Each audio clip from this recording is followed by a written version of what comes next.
This is the third annual Men's Leadership Conference at the Manchester Memorial Hospital. We gotta thank some people for putting this on. You guys are not in that chair by yourself. There's organizations that think highly of you, that think the world of you, that want to see you succeed in life. And they are the Manchester Rotary Club, Kappa Alpha Psi Fraternity Incorporated, Manchester Memorial Hospital, and Manchester Police Department. If there's any other organizations or sponsors I omitted, I am sorry, and we'll do it at the conclusion. So I'll make sure I'll circle back and get you. But these organizations care about you folks, all right? These people, and you see them around the room, you see them outside, so they're one of the ones that started off feeding you, okay? Feeding is not free. Someone had to pay for that. So these are the organizations that came together that thought it worthy to support this organization, to support this effort. So what we're gonna talk about is government, okay? You live in the town of what? Manchester. Do you know what type of government you guys have in Manchester? Okay, well, it's called municipality, probably. But the government, I did it last year. You remember last year?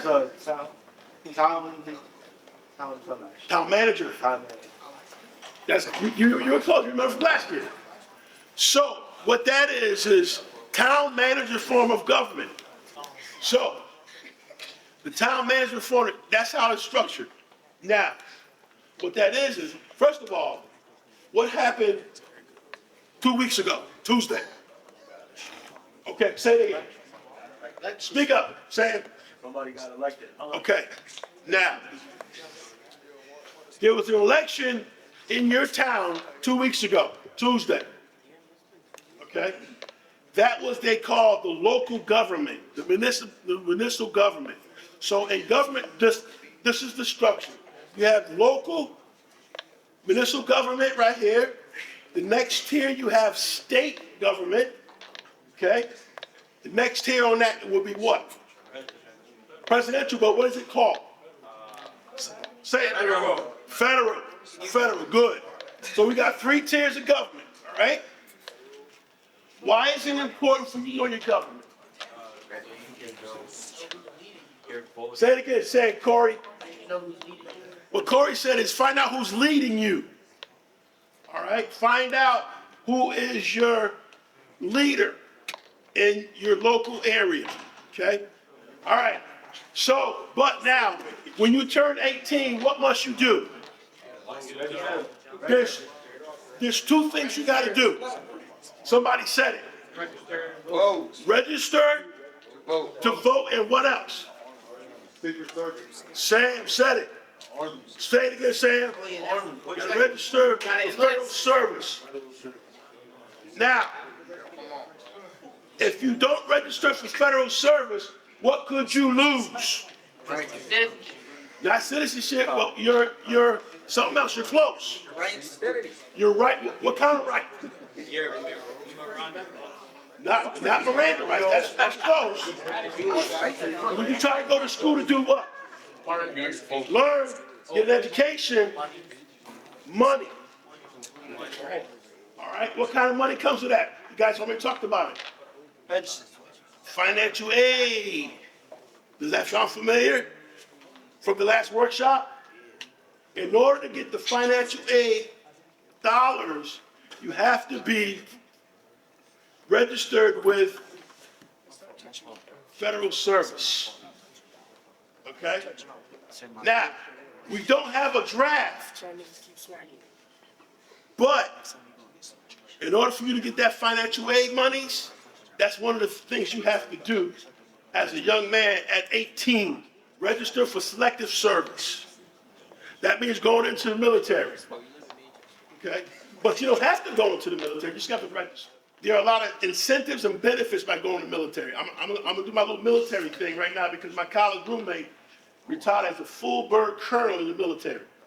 And because of his relationship with me, I traveled the world with him. He's also my fraternity brother. So I went to Korea, I went to Europe, I just missed the Africa trip. He was my college roommate. And he was in ROTC. So he said he wanted to serve his country, and he went into the military upon graduation.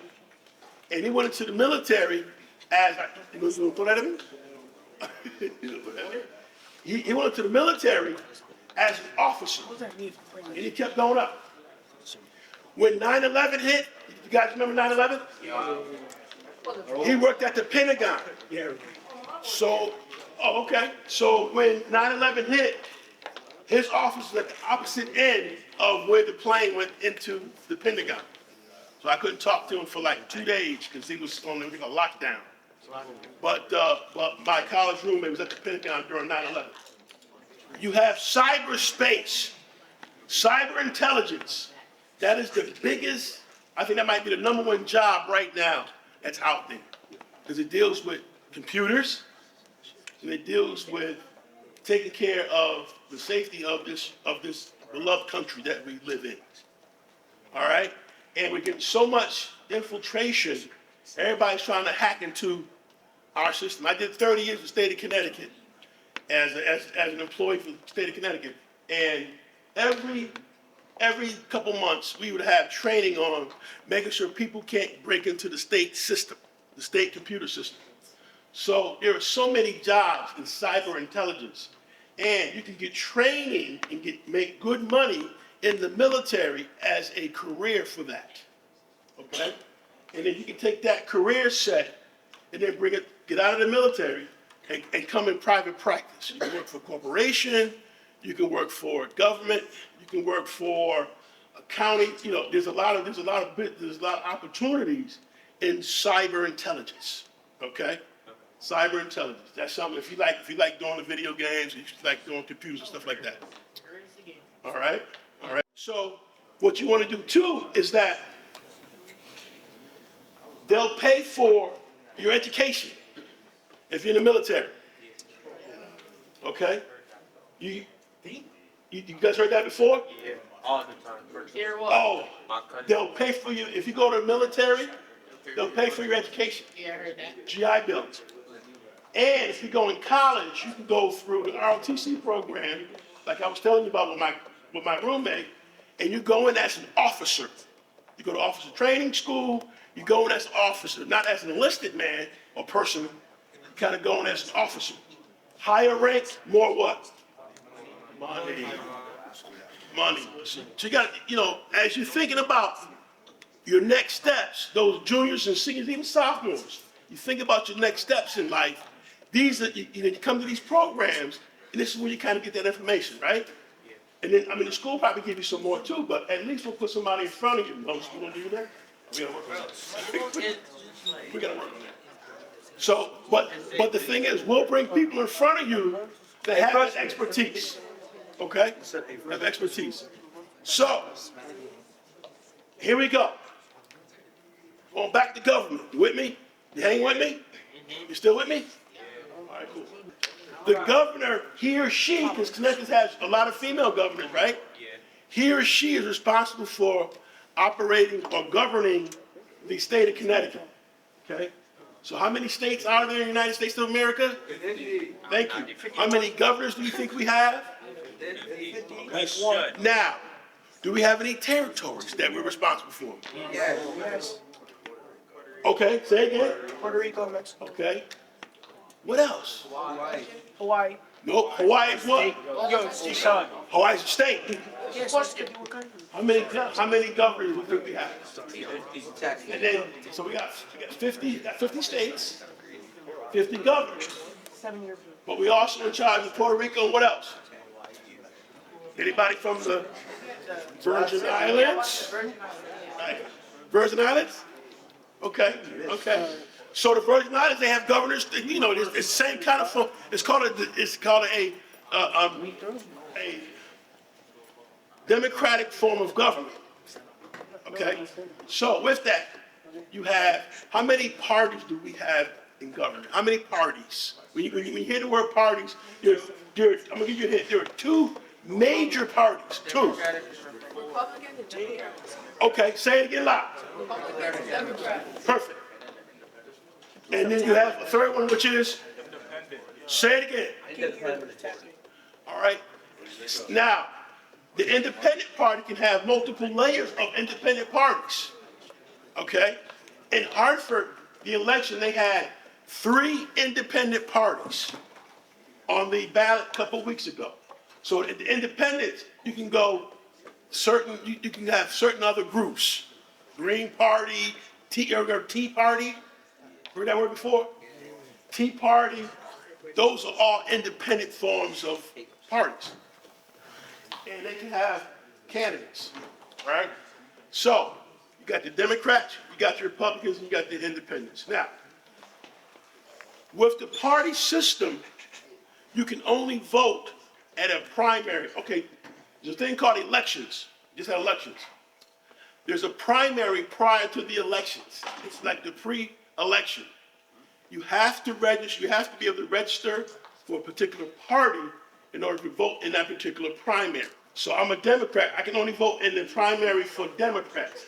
I can't vote in the primary for Republicans. It only stays for different parties. You guys see that? So, most likely, independents don't vote in primaries unless because there's 90% of the time there is no primaries for independent parties, candidates.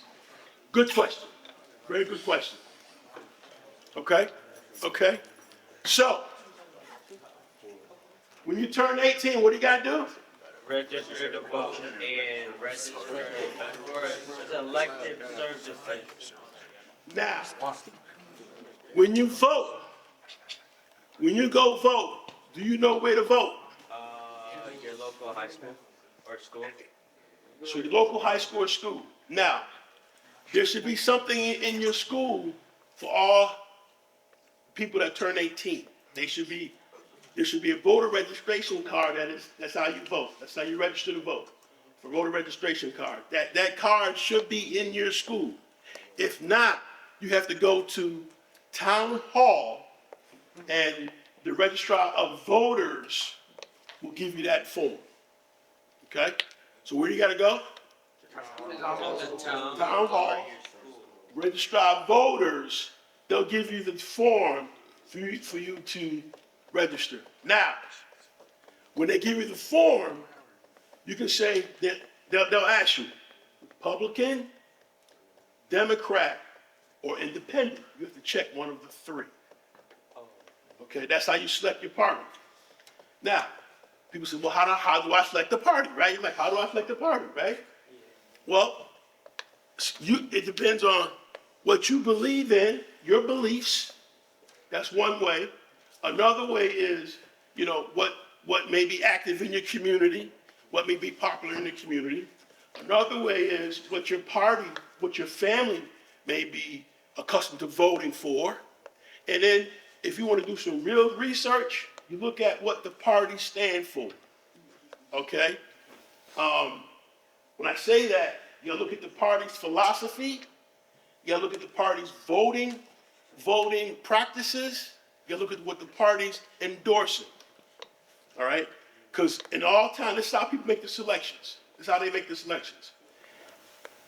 What's important is that number one, that you register to vote. Number 2 is that you vote. Because people don't realize when you vote, when you cast your vote is recorded. Okay? So you ever heard of the U.S. Congress? Yes.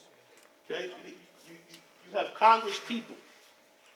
Congress people, individuals, represent this area in Washington, D.C. Okay? What they do is they're down there advocating, they call it lobbying for our best interests. So we get money from the federal government. What do you think the federal government gives us money for? What do you think? Funding for what? Funding for what? Buildings. Buildings, what else? Schools, roads, farms, infrastructure. That's called infrastructure. Okay? So when you look at infrastructure, those states that have the most influence in Washington, D.C., they get the funding. They most likely get the funding. You follow me? Does that make sense? Those Congress people who are strong in presenting their argument, that's what gets the money. One of the things they do look at is the voting of your particular area. Anybody know any congressmen, any names here? East Hartford, Manchester. So Congressman Larson is your representative. What about Richard Blumenthal? That's at the federal level. The next level down is what? We talked about it. State. Say it again. Someone said it. State. Now, so the state, you have state senators and state representatives from the town of Manchester specifically. Okay? These are individuals who go to the capital, which is in where? Washington. No, the capital of the state. Say it again. Hartford. Let's go down to local. There's who runs your town? Mayor. The mayor. Now, I said you guys have a city manager form of government. That's an individual who's like the business manager of the town of Manchester. They have what they call a city, help me finish that out, a city What's the start? council. You guys ever heard of that? City council? City council? Okay, so you got the mayor, you got the city council, like over here you have the city manager, okay? And then underneath the city council, they're also elected. The manager is hired by the mayor and the city council, city manager. You go from different kind of captains in your communities, different assembly zones. All right, I am done. Give me a round of applause.